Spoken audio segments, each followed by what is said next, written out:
Good morning. Hello, and how are you? I'm Roman, and thank you again for clicking on my channel. So, I decided to re-record the video from last night, um, only because two reasons. Somehow there's like a copyright situation, I'm assuming from music in the background. And then two, I really felt bad for getting some information wrong. I think the only information I got wrong was getting Omar Epps' name wrong in the movie. So we're just gonna start again. We're gonna just as if it didn't happen. It did not happen. And with that being said, um let's just dive on in, shall we? Shall we? Okay, so um opening sequence. Again, this is Scream 2, by the way, if I did not mention that already. I'm like still kind of like half waking up, half I'm half here, I'm here but I'm not. Um so a year after the Woodsboro murders, the survivor tried to move on at the Winter College in Ohio. But when a new Ghostface killer starts a campus killing spree, they must face terror all over again. Um, so it starts out on with the opening sequence. There is a movie premiere of Stab based on um the murders that took place in Woodsboro, and this is based on the Gale Weathers novel. Um, and Jada Pinkett's character Maureen and Omar Epps, Phil Stevens. It doesn't give their last name, but it does when you watch the movie. Like kind of, I don't know, kind of halfway, maybe halfway. Um, so Maureen Evans and Phil Stevens are going on a date to see the opening of Stab. Maureen is very upset because for two reasons. One, she doesn't like horror movies, and she also has a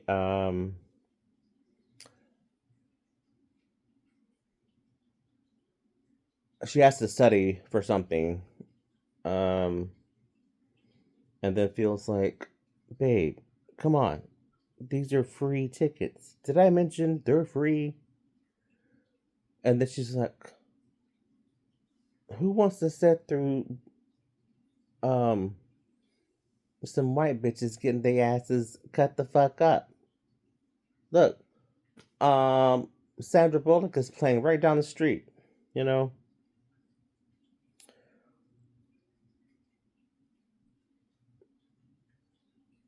she's like, I'm not paying no $750 for no Sandra Bullock unless she's naked.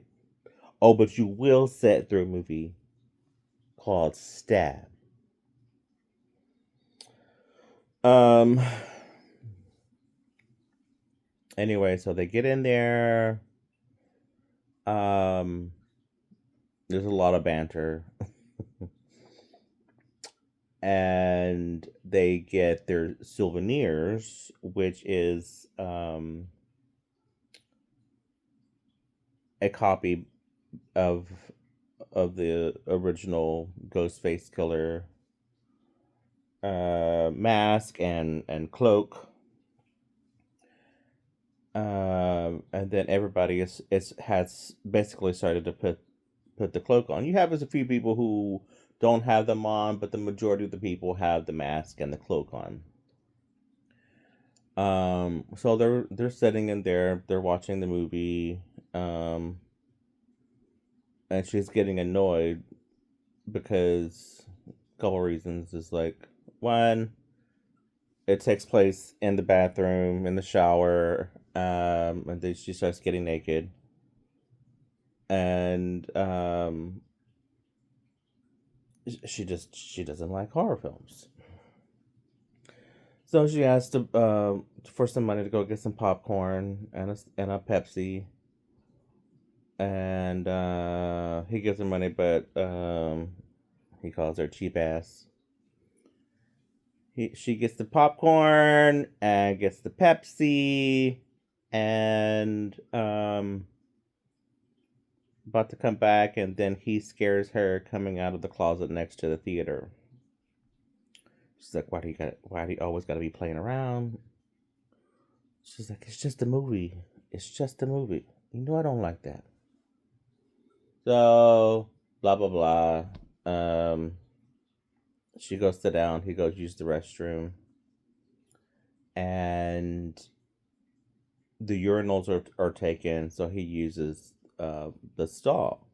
Next to the stall where he's using the restroom, someone's in there almost sounding like a kid, maybe.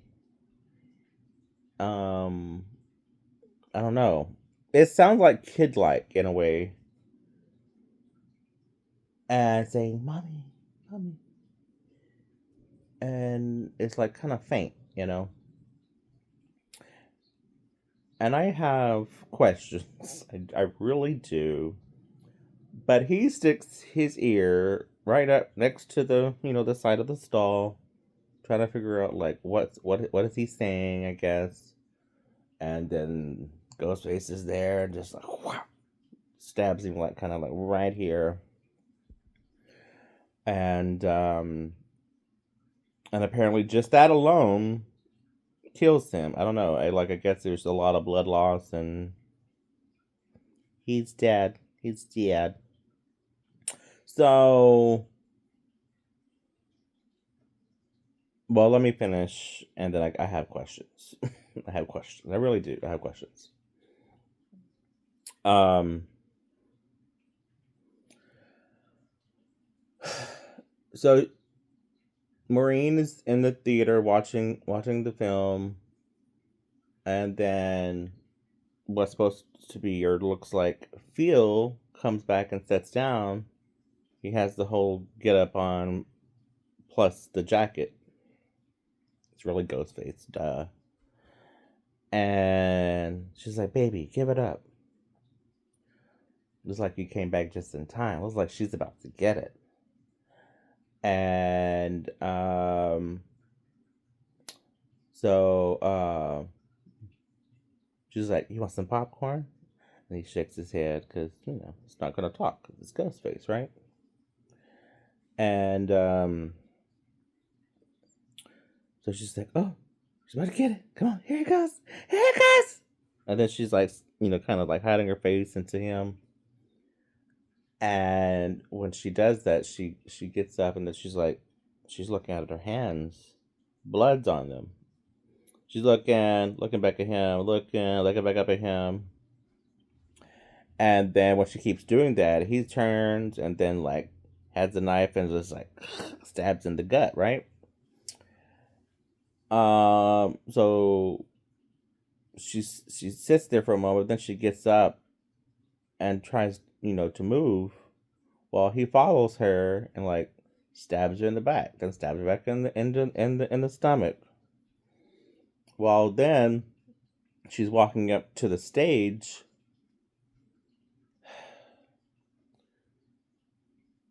She starts screaming, I guess, for help. I mean, it's not like she don't like help, but she's just screaming, hopefully to get somebody's attention. While she's doing, like, blood is kind of like all coming out of her mouth, and she's like, And then people are just like, like and just in shock, I guess. And then she falls to her death, and then Scream 2 pops open. So two things, right? First of all, in the bathroom scene, who in their right mind is going to stick their ear right up next to the stall to listen at anybody, really? And then um the death of Jada's character, that was the most horrendous death scene I think I've seen in a long time. Like, no one dies like that. No one does. It's so I hate to say theatrical, and I don't know if that's what they were going for, but I found it just like, who who is really just gonna crawl up to the stage and then just fall to their death? I don't know. I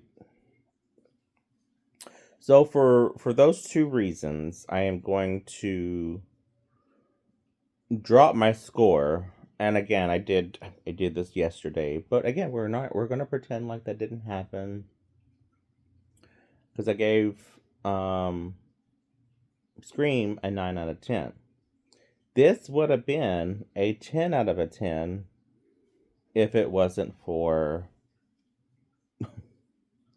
her inability to act and Omar's, like, ear to the door, like, no, nobody does that. Anyway, so once the title card goes away, it opens up with Sydney. She's lying in bed, and the phone rings, and this is the stage where everybody now pretty much has caller ID. Again, for those who are young and don't know anything about the 90s, we did not always have cell phones. We didn't have caller ID. A lot of things were new to us, new for us. So, caller ID was a big thing, which in the original Scream makes a lot of sense, because people were like, why do you keep why do you answer the phone when you don't know who it is? Well, how else are you going to know who it is if you don't answer the phone, right? Hello. So now people have caller ID and can easily say uh, to themselves, I'm not answering that. I'm not answering that. I already know who it is. So she answers the phone, and it's the kind of now becomes the iconic um, tagline. She's like, hello? Hello?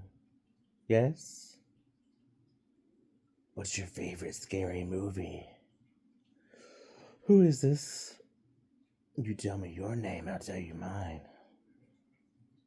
So then she looks at the call ID, and it says Corey Gillis 555, whatever the number is, and then she says, prank calling someone at the penal code of whatever the time was, and he hangs up, and just like, oh, hope you enjoyed the movie. And then her roommate comes in and says, "Is it time to change numbers?" No, it's opening weekend. We'll see how it plays out. And her roommate is played by Elise Neal, and her name is Haley. Um, and after that, she's like, "All right, come on, move your ass. We got a mixer tonight. So after you know, studies and whatnot, that's when she's like, I don't think I'm going. And she's like, don't even do that. You promised me. She's like, I beg promise. She's like, you know how I am against mixed religion. She's like, it's a party. Have a couple of drinks, hang out with some people, and go home. No one's asking you to join. Um. Anyway, um, somebody else comes in, another like girl. We don't. She's not important, but um, she's like, you guys, you have to check out the news. So then it shows the news of what happened at the theater. Two Winter students um got brutally murdered at the Stab premiere, and they said who it was, which was Maureen Evans and Phil Stevens.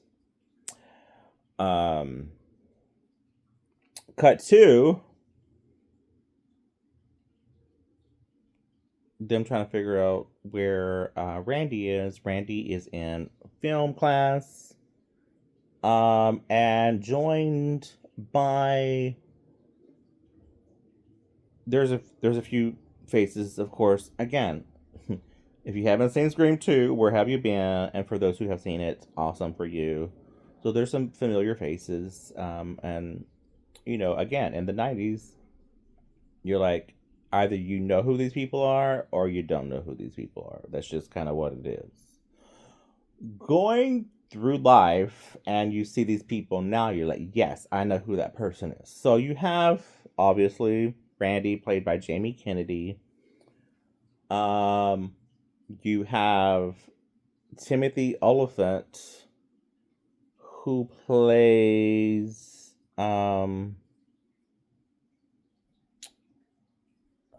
what is his name?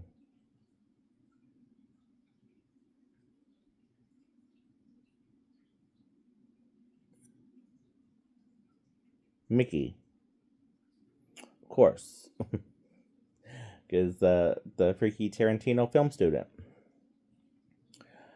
Joshua Jackson is in there just for a brief moment in that class, but Joshua Jackson was also in the 90s known for playing in um, Dawson's Creek.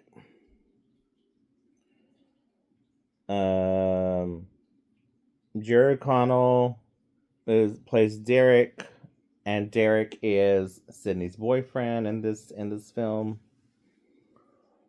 Excuse me. And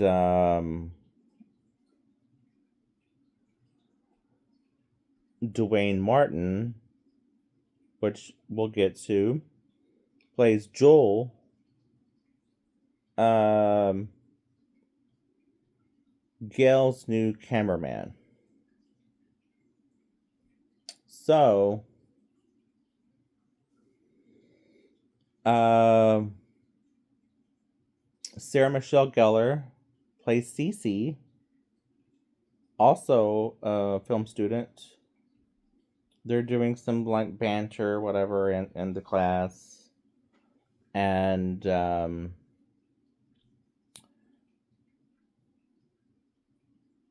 talking about sequels and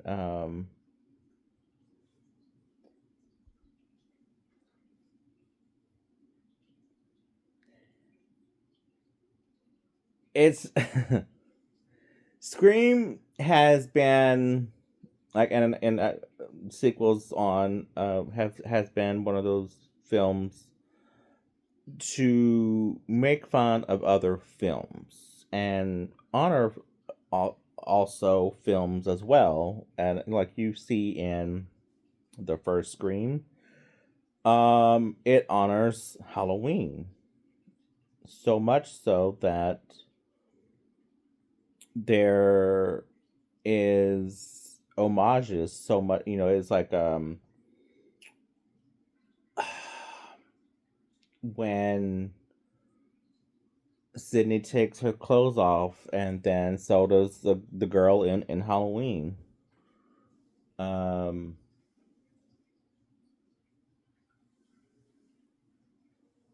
um,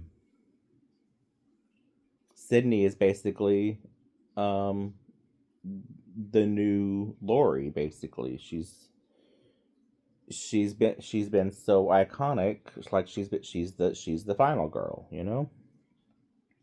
So when they talk about certain films that like what is an inferior film that stands up today, and people are naming movies and um like some movies that don't like The House or um uh, I forgot what the other ones were, but then like The Godfather. Godfather is a great a good sequel, and the Terminator's like, oh, and Cece's like, oh, you have a hard on for James Cameron. Um, so anyway, Jamie sees Jamie, calling him by his real name. Uh,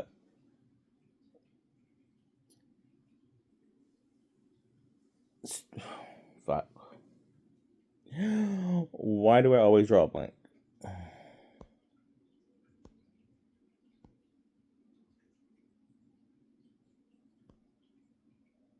Randy.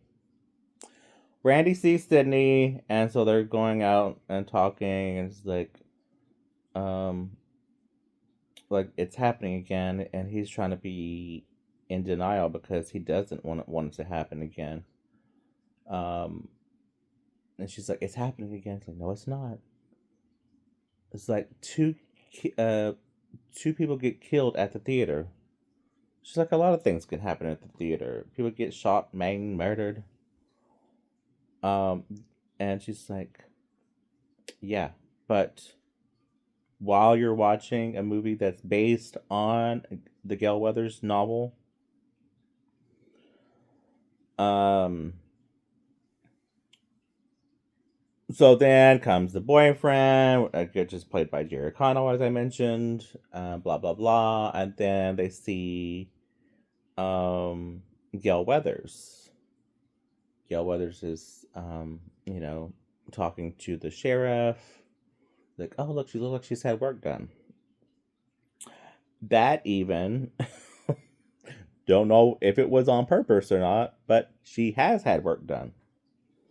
They don't mention anything about her face, but it's just kind of funny because one, yes, she's had work done, but they were talking about she's had calf implants, but she's had work done on her face. And then she's mentioned like later on in life that she regrets having any type of cosmetic surgery.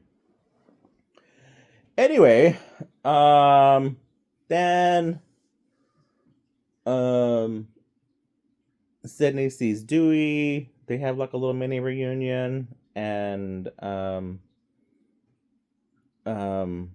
talking about like, you know, you probably already know who it is. It could be a he or a she or both of them. Um, they're probably already in your friend group. And she's like, "Don't you think I don't already know that?" Because history repeats itself. So in the friend group is, like, of course, the boyfriend, Derek. You got Randy. You have um, Mickey, and then you have um, Haley.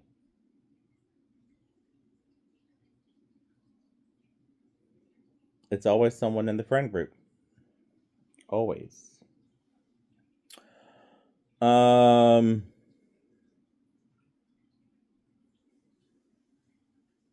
so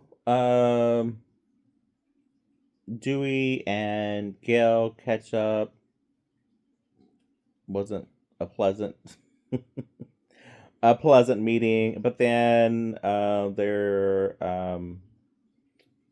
talking to the sheriff and talking about like want to know who getting the names and the connecting dots is like um two of them obviously were um Maureen Evans and Phil Stevens. And they're like, Maureen Prescott, Sydney's mother. Phil Stevens, Stephen Orth, which was Casey Becker's boyfriend. Cece, which then later on does die in a brutal way. Um, her name was Cece stood for Casey. Casey, as in Casey Becker. So that was like three. It's like, is there a copycat killer? It's like, looks to be that way. Um, then sadly, um, Randy dies, and moving on, and then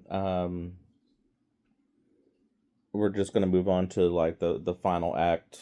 Um, uh, Forgetting to mention one person, because she is a vital part of the movie. Debbie Salt. She ends up being like she idolizes Gail Weathers. She's like, oh yeah, I took your seminar.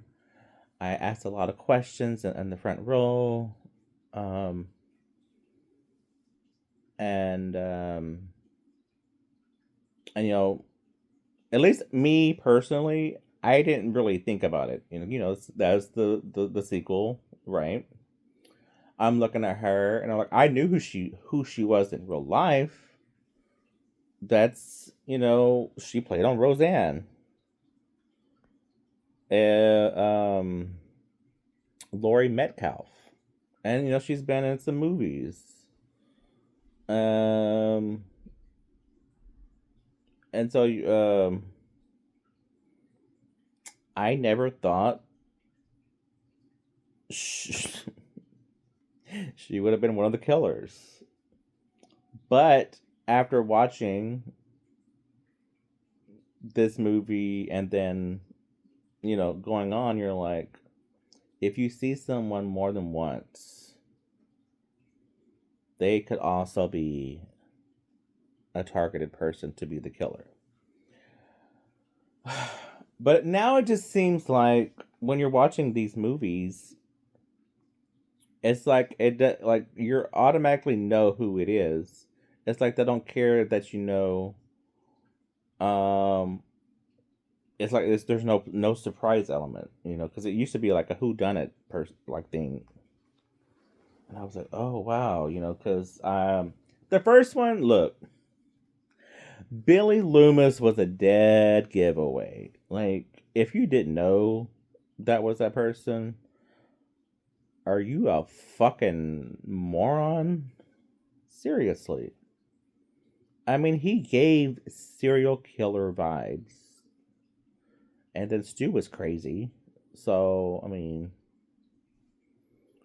so there was that. But now, so final act, um, the chase scene, and it led to the theater.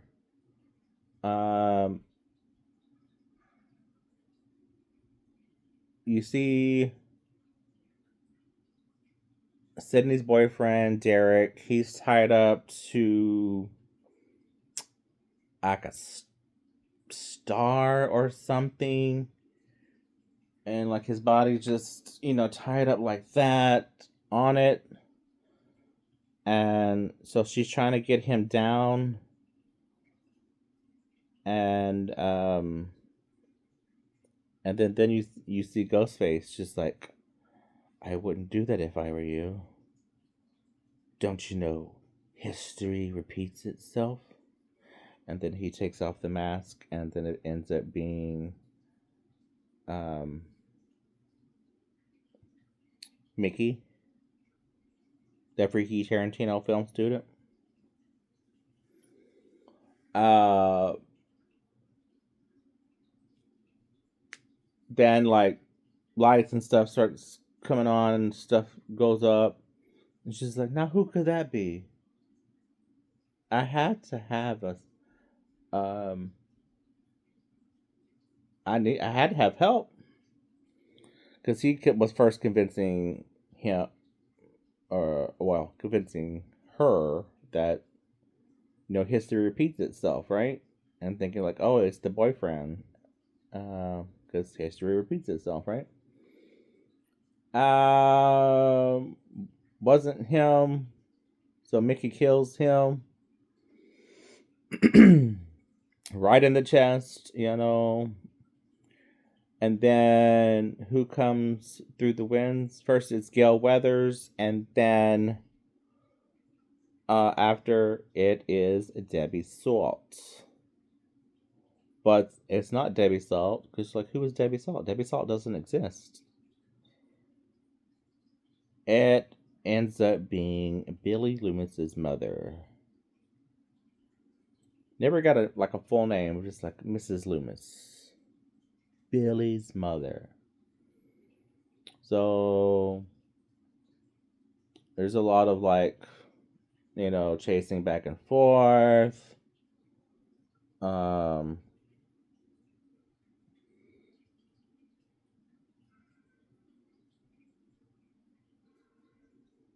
Mrs. Loomis ends up killing Mickey because he wants there to be a trial, which is crazy. Like, don't you want to get away with it? And Billy's mother, she's like, I can't think of anything more revengeful than just sweet revenge. That what's more motivating than that, right? Like, you killed my son, and there's more dialogue between Sydney and her. So once she shoots at Mickey, Mickey's gun goes off and then hits Gale. So you're thinking like, oh no, now Gale's dead. So blah blah blah, back and forth running, and which was, I think they had some of the best iconic chase scenes in this film. I'm not even gonna lie. Um, um, so Sid and Mrs. Loomis just chasing each other, eventually knocking her out. But then Cotton Weary comes in and gets the gun and saying, one like wants to know like, what the fuck is going on, and who is that? It's Billy's mother. And then he almost trips over a body. He's like, who is that? The other killer, Mickey. And so like she's kind of like begging for help, but like, she didn't want to do 60 minutes. Now she's like, okay, it's a done deal. So then he kills um, Mrs. Loomis, and she gets the other gun and wants to make sure that she's dead. So shoots her in the head. Can't come back, right? Once you kill people in the head. Then here comes Mickey, like and then um they shoot him. Gail's down there. They help her get up, and that's kind of the end of the story. And they ask like what happened. Ask Cotton. So then therefore, Cotton gets an interview. Therefore, Cotton gets his own show into the third act. I'm not third act. The third movie, Scream 3. So yeah, as I was saying that I'm probably gonna like talk more and more and more about the movie, because look, I'm gonna be honest with you. It was a great sequel, a great movie, but I have to knock it down due to the opening act. I The opening act didn't move me like that. The dying and the ear to the stall, like, no. Again, like, who does that? Nobody does that. So again, with that being said, I gave Scream a 9. We're gonna have to knock this down to an 8. It just is what it is. I probably will, even though I don't have to, but why not? Why not watch it? Probably will watch Scream 3 today and then do another film review. As I mentioned, to get ready for Scream 7, because Scream 7 comes out next week. And I am excited, but I also hope that it's a good film. That's all I ask for. I hope it's a good film. Uh anyway, that is it for me. I've been babbling way too long. And yeah. Anyway, so leave your thoughts and comments down below. How do you feel about Scream 2? Do you think I am overreacting to the opening scene? Do you think it should be a higher ranking? How would you rank it? And what is your ranking system? Um but yeah, that's it for me. I hope everyone has a wonderful, fantastic day. And it's beautiful outside, at least here in Houston. Um I definitely need to get a haircut. I keep saying that, but I'm just like, eventually it'll happen. But I am gonna shave today because I'm looking rough. Rough. Anyway, hope you all have a great day. Comment down below, subscribe if you haven't already, and yeah, tune in next time for Scream 3. All right, bye.